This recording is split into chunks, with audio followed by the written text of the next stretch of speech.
Miarsa widangan Pasir Kuta pacang mewali ketata talar kebecikang, mangda saya naut kayun wisatawan melancaran ke Kuta. Sejeronik penataan inucap pacang kewangun patung pergina legong keraton pina ke maskot Kuta.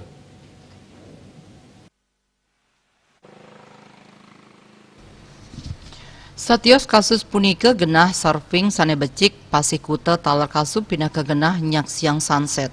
Sadurung COVID-19 ngelimbak, Pasir Kuta statoramia kerahuin wisatawan. Sangkaning kewentenan pandemi COVID-19 puniki, wewidangan desa adat Kuta sepi saking wisatawan mancanegara.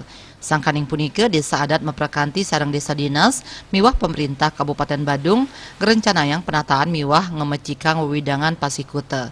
Bendesa desa adat Kuta Iwayan Wasista Mausang, sejeroning penataan wewidangan Pasir Kuta pacang kaapah dados di mang zona, lewire wewidangan Pasir Sekeh, wewidangan Pasir Jerman, wewidangan Pura Cedok Waru, wewidangan Setra Asem Celagi kantos Candi Bentar Utama, miwah saking wewidangan Candi Bentar Utama kantos Wates Legian.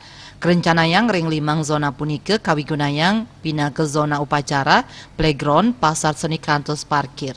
Kawawahin malih ring wewidangan sane ketah kawigunayang pindah ke lapangan voli pamekas ring zona sane kaping 5 pacang tetep kedadosang ruang terbuka. Satios presida kawigunayang genah voli genah inucap taler presida kawigunayang pindah ke genah ngemargiang event festival panggung terbuka miwah sane tiosan. Sukma miwah Juliana